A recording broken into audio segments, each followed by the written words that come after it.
Friends, చూసారు కదా ఈరోజు మన వీడియో ఒక thumbnail చూసిన తర్వాత మీకు ఏ పాటికి అర్థమై ఉండాలి ఈరోజు వీడియో ఎనర్జీ డ్రింక్కి సంబంధించిందని.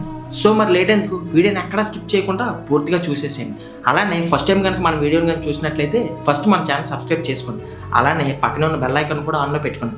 మరి ఇంకెంత ఆలస్యం, let's start your today's lecture. సరే, ముందుగా ఒక బౌల్ తీసుకొని అందులో ఒక గుడ్డును పగలగొట్టి అందులో వేసుకోండి. అయితే అలా వేసుకున్న తర్వాత ఒక స్పూన్ తీసుకొని అందులో ఉన్న వైట్ని ఎల్లోని పూర్తిగా మిక్స్ అయిపోయే వరకు బాగా కలపండి. అయితే అది ఎంతలా కలపాలంటే పూర్తిగా ఎల్లోలాగా అయిపోవాలి. అయితే గుడ్లో ప్రోటీన్ మరియు బి విటమిన్ అనేది చాలా పుష్కలంగా ఉంటుంది. ఇవి టెస్టోస్టెరాన్ స్థాయికి చాలా వరకు మద్దతు అనేది ఇస్తుంది. అయితే ఇది మొత్తం పురుషుల జీవశక్తికి చాలా మంచిది. సరే, ఇప్పుడు అందులో 2 టీ స్పూన్ల తేనెను వేసుకోండి. తేనె అనేది మన సహజ తీపి పదార్థం. ఇది మనకు శక్తిని పెంచుతుంది. అలానే తేనె అనేది ఆరోగ్యకరమైన రక్త ప్రవాహానికి చాలా వరకు మద్దతు ఇస్తుంది. అయితే ఇది శక్తిని నిర్వహించడానికి కూడా చాలా వరకు సహాయపడే ఖనిజాలను కూడా అందిస్తుంది. అలానే పురుషుల ఆరోగ్యానికి మంచి బోనస్ను కూడా అందిస్తుంది. అయితే ఇప్పుడు ప్రతిదీ మిక్స్ అయ్యే వరకు పూర్తిగా కలపాలి. తద్వారా తేనె పూర్తిగా కరిగి గుడ్డుతో ఒకటవుతుంది. అయితే ఇక్కడ ఒక ఫన్నీ ఫ్యాక్ట్ చెప్పన, గుడ్లలో కొలిన్ ఉంటుంది. ఇది నాడీ వ్యవస్థ పదునుగా మరియు స్థిరంగా ఉంచడానికి సహాయపడుతుంది. అయితే ఇది చూడడానికి చాలా చిన్న పోషకం, కానీ దీని యొక్క ప్రభావం మాత్రం చాలా పెద్దది. సరే, ఇప్పుడు అందులో కొద్దిగా దాల్చిన చెక్క పౌడర్ వేసుకోవాలి. లేదు అంటే మనకి టైం గాని ఉన్నట్లయితే దాల్చిన చెక్కను తీసుకొని గ్రాటర్ మీద తరుముతూ కొద్దిగా పౌడర్ను చేసుకోవాలి. అయితే దీని సువాసన మనల్ని తక్షణమే హాయిగా అనిపించేలా చేస్తుంది. అయితే దాల్చిన చెక్క రక్త ప్రవాహాన్ని బాగా పెంచుతుంది. అలానే సున్నితత్వాన్ని పెంచడానికి కూడా సహాయపడుతుంది. అన్నిటికంటే ముఖ్యమైనది ఏమిటి అంటే పురుషుల యొక్క లైంగిక ఆరోగ్యానికి చాలా వరకు ఉపయోగపడుతుంది. అయితే ఇక దీని గురించి ఒక విషయం చెప్పనా, అయితే అది ఏమిటి అంటే పురాతన కాలంలో దాల్చిన చెక్కను ఒక నిధిగా పరిగణించేవారనేసి మీకు తెలుసా? అవును, ఇది ఫుడ్లో టేస్ట్కి అలానే మొత్తం జీవశక్తిని బలపరుస్తుందనేసి అప్పట్లో ప్రజలు బాగా నమ్మేవారు. సరే, ఇప్పటి వరకు తీసుకున్న ప్రతిదీ బాగా మిక్స్ అయ్యే వరకు కలుపుకోవాలి. అయితే దాన్ని మీరు ఎంతలా మిక్స్ చేస్తే దాని యొక్క ప్రభావం మరియు రుచి అనేది అంత బలంగా ఉంటుంది. సరే, బాగా మిక్స్ చేసిన తర్వాత ఆ బౌల్ని పక్కన పెట్టండి. ఇప్పుడు 5 బాదం పిక్కలను తీసుకోండి. ఆ తర్వాత ఒక వుడెన్ హ్యామర్తో వాటిని ముక్కలుగా చేసుకోండి. అయితే బాదం పప్పులో సహజంగానే అర్జిన్ అనే అమినో ఆమ్లం అనేది పుష్కలంగా ఉంటుంది. ఇది రక్తనాళాల పనితీరును మెరుగుపరచడంలో చాలా వరకు సహాయపడుతుంది. ముఖ్యంగా ఇది పురుషులకి చాలా అవసరం.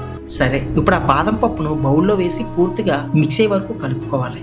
అలా కలిపిన తర్వాత అది పోషకమైనదిగా మారుతుంది. బాదం వాటి ఆయిల్స్ని లోపల విడుదల చేస్తుంది. తద్వారా డ్రింక్ అనేది మృదువుగా మరియు మరింత ప్రయోజనకరంగా మారుతుంది. అయితే ఇక్కడ కూడా ఒక వాస్తవం ఉంది. అది ఏమిటి అంటే మధ్యయుగ కాలంలో బాదం పప్పులను పురుషుల బలానికి చిహ్నంగా భావించేవారు. ముఖ్యమైన కార్యాలకు ముందు పురుషులు వాటిని తినేవారు కూడా. సరే, ఇప్పుడు ఒక చిన్న నిమ్మకాయ ముక్కను తీసుకోండి. అయితే ఇది మనకు బ్రైట్నెస్ అండ్ బ్యాలెన్స్ బాగా యాడ్ చేస్తుంది. అయితే నిమ్మరసాన్ని పిండడం వల్ల తాజా ఆమ్లత్వం వస్తుంది. నిమ్మరసం అనేది విటమిన్ సితో నిండి ఉంటుంది. ఇది రక్త ప్రసరణను బాగా పెంచుతుంది. అలానే ఒత్తిడిని తగ్గించడంలో కూడా చాలా వరకు సహాయపడుతుంది కూడా. అయితే ఇది ముఖ్యంగా పురుషుల మొత్తం పనితీరుకు చాలా గొప్పదనేసి మనం చెప్పుకోవచ్చు. సరే, ఇప్పటి వరకు వేసిన ప్రతి దాన్ని పూర్తిగా కలిసే వరకు మిక్స్ చేసుకోవాలి. అలా చేసిన తర్వాత దాన్ని ఒకసారి పక్కన పెట్టి ఇప్పుడు ఒక చిన్న అల్లం ముక్కను తీసుకోండి. దాన్ని చిన్న చిన్న ముక్కలుగా కోసుకోండి. అలా చేయటం వలన దాని నుండి సహజ శక్తి అంతా విడుదలవుతుంది. అయితే అల్లం మన రక్త ప్రవాహాన్ని మెరుగుపరుస్తుంది. దీంతో పాటు ప్రోటీన్ కూడా పెంచుతుంది మరియు మానసిక స్థితిని కూడా మెరుగుపరుస్తుంది. ఇంకా చెప్పాలంటే అల్లం అనేది అత్యంత ప్రసిద్ధ సహజ కామధేయంలో ఒకటి. అయితే దీని గురించి కూడా ఒక ఫ్యాక్ట్ చెప్పనా, అది ఏమిటి అంటే పురాతన ప్రేమ గ్రంథాల్లో అల్లాన్ని హృదయానికి వేడినిచ్చే పదార్థంగా దీన్ని వర్ణించారు. సరే, ఇప్పుడు అల్లం ముక్కలను బౌల్లో వేసి పూర్తిగా మిక్స్ చేసుకోండి. ఇప్పుడు దాన్ని బాగా కలపడం వల్ల అల్లం దాని రసాన్ని అలానే దాని యొక్క వాసనని విడుదల చేస్తుంది. సరే, తర్వాత ఒక బేరీ పండును తీసుకోండి. ఇప్పుడు ఒక గ్రాటర్ని తీసుకొని దాని మీద పెట్టి ఈ పండును బాగా రఫ్ చేస్తే కిందని జ్యూస్ అంతా బయటకు వస్తుంది.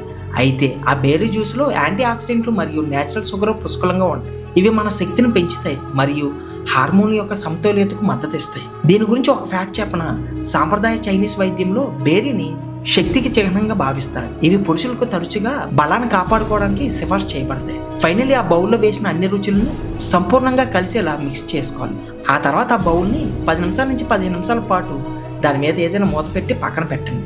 ఆ తర్వాత దాన్ని తీసుకొని ఒక గ్లాసులో వడకట్టండి. అలా వచ్చిన దాంట్లో వెచ్చని నీటిని కలుపుకోండి. గుర్తుంచుకోండి, వేడి నీరు కాదు. వేడి నీరు తీసుకుంటే తేనె మరియు విటమిన్ ప్రయోజనాలను నాశనం చేస్తుంది. కనుక వెచ్చని నీరు తీసుకోండి. ఇది ప్రతిదీ సహజంగా ఉంచుతుంది. ఫైనల్లీ మనం అనుకున్న ఎనర్జీ డ్రింక్ అనేది రెడీ అయిపోయింది. అయితే దీన్ని తాగటం వల్ల మనకు సున్నితమైన సహజ శక్తిని ఇస్తుంది.